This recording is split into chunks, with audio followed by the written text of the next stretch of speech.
All I know, 10 toes, never fold, bang roll, on the go, ice wall, ice wall, ice wall. Came for my wins, I need my ends. This life is real, and play pretend.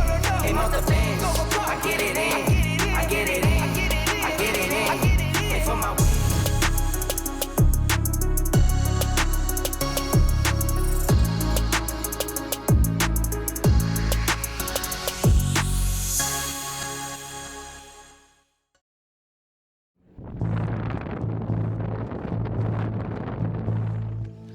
Last April, my journey took me down south where I found myself in the middle of a swamp, just a few feet away from some of the largest reptiles in the United States.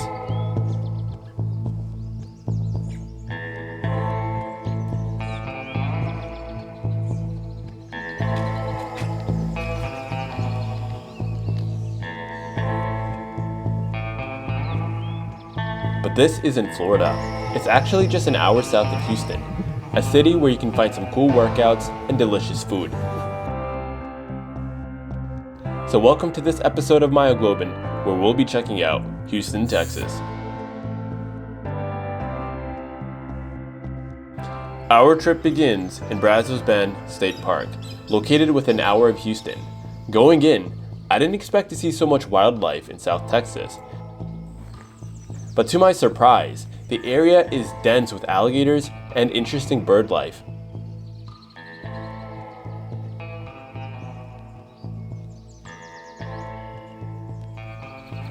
You can walk around the periphery of the swamp.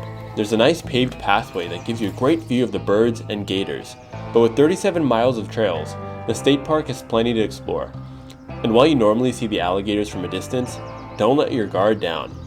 That log sitting in the grass just a few feet away from us, it turned out to be a large gator basking in the sun. Fortunately, it just wanted to be left alone, and as more people came, it decided it was time to go. The same held true for us.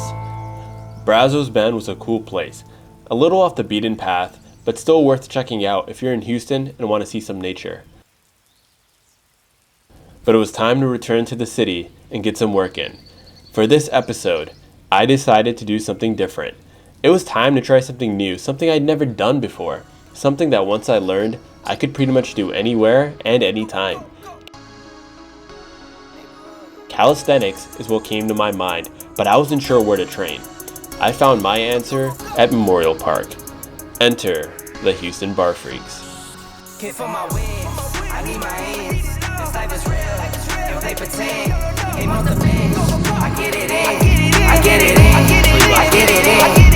Came for my wins, I need my ends. This life is real, can't play pretend. Came off the bench, I get it in, I get it in, I get it in. A calisthenic group in Houston that meets up on a weekly basis to practice and get better every week. You should know that, no need to stun, it's never cap, you should know that. All I know, 10 toes. Now let me tell you about some of the guys that I met that day. First, there's Brandon, who was nailing these flips all day. Came for my wins, I need my ends. This life is real, and play pretend. Came off the bench. And then there's Christian, the man who puts the freak in BarFreakz.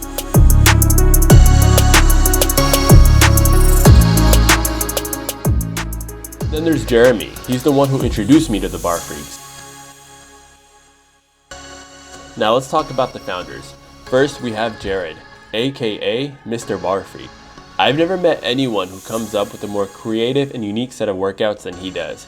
And then there's Kenny, who I swear seems to spend way more time upside down than he does on his actual 2 feet. Together, these guys have cultivated an environment that is perfect for anyone interested in calisthenics, whether you're a beginner or you've been doing it for years. The minute I walked in, I felt like I was in a place way out of my league.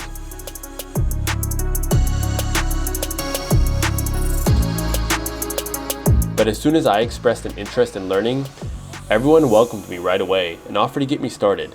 And let me tell you, as someone who can do multiple pull-ups and does a decent amount of weighted back work, I still needed all the help that I could get.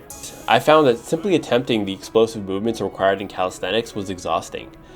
It was new for me because it's not about strength, but it's about power and synchronization.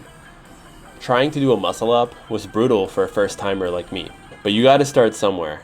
And if you're in the Houston area, I definitely recommend hitting up the BarFreakz, who would be more than willing to teach you a thing or two. Just hear it from the founders themselves.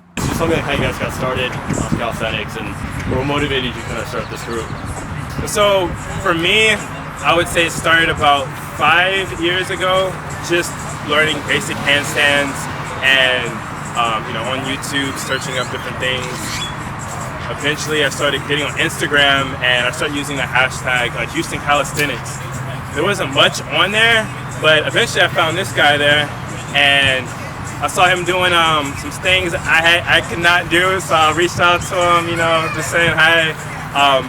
Long story short, we eventually didn't link up until we started running boot camps at a park. From there, we started running our own boot camp classes at a gym, and we started up these park workouts, and it kind of just grew from there. I don't really know his story. Actually, I've never asked him. Well, about the same. I started like 5 years ago. I used to do a lot of heavy lifting until I got on the bike wreck and I broke this hand. And I was just very stubborn. I didn't want to get out of the gym, so I just looked up. I saw Frank Medrano and bar stars and all that. That motivated me to learn how to do handstands and all the other stuff. And I had a cast on and I was always bad at pull-ups, so I just let me try to learn 2-finger pull-ups, and that's kind of how I started my calisthenics journey. And I found him, just like you said. What about the breakdancing? Isn't that kind of like? Oh yeah, back in the day I used to breakdance. I did for like 5 years or so. And then I stopped because of work and all that. So yeah, and then we developed to this. So one of the questions that was asked was about what motivated us. I would say most people who are into calisthenics, they're gonna mention Frank Medrano, bar stars. Bar stars is one of the reasons why this whole thing got started.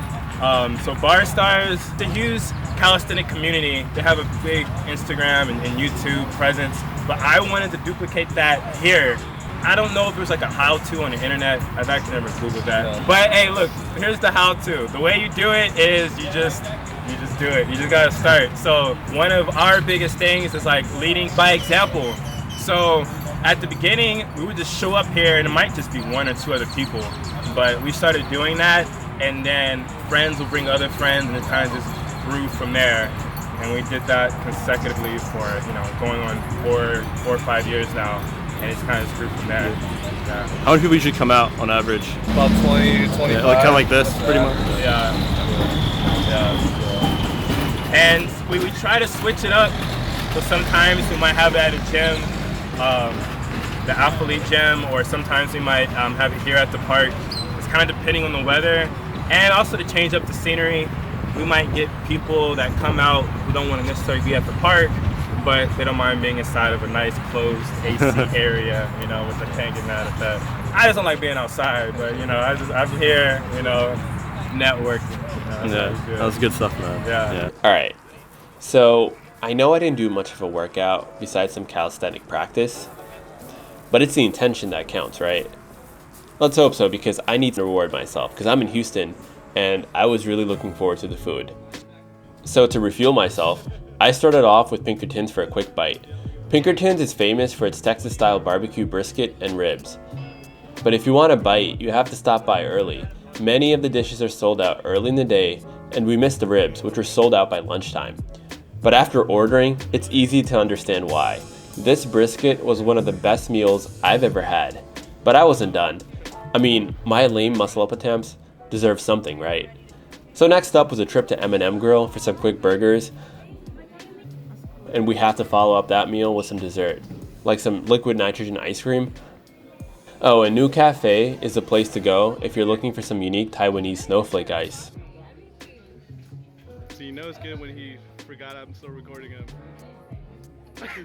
Alright, so I might have ate a little too much, but I couldn't help it. The food in Houston is amazing. And I know I took in a lot of calories this trip, but I guess that means I'll have to work out even harder on the next episode of Myoglobin.